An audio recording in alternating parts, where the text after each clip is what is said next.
درود بر شما. یه مطلبی گفته بودیم در مورد اقدامات بعد برداشت بعد از هرس، قارچکش یا باکتری کش، فرق نمیکنه. حالا من نوشتم قارچکش. 3 تا نسل قارچکش که الان باکتری کش هم هست رو میتونم براتون توضیح بدم. نسل اول بردوها و اکسی. این که مشخصه دیگه، میدید کار مواد انواع بردو و اکسی.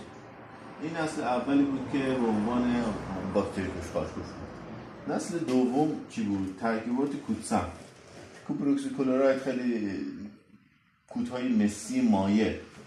خب این تقریبا تو خانواده هیدروکسید حساب میشن. حالا کودن هم خاصیت قارچکشی دارن، ولی یک مزیتی که دارن اینه که اینا جذب میشن به عنوان کود، یعنی کمبود مس رو هم برطرف میکنن.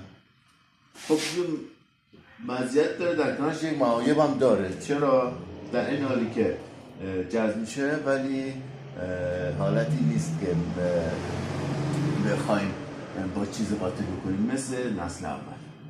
اما نسل سوم کلاتای مس که خیلی کم هم تو بازار، یعنی تقریبا نیست هم تو بازار کلات مس، شاید یکی 2 تا مارک باشن که جرأت داشته باشن اسم کلات رو خودشون بذارن به صورت واقعی و جواب کلات رو بده.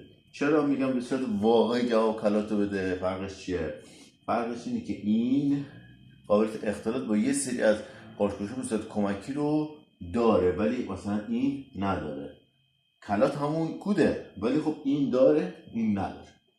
اینا قیمتشون بالاتره، اینا قیمتشون متوسطه، اینا قیمتشون از همه کمتره. یه نسلی هم هست، نسل آخره. نمیشه که هم کوده، هم قارچکشه، هم باکتری کشه، یه چیزی بین همه ایناست. خب ببینم کسی بلد اینو بهم بگه.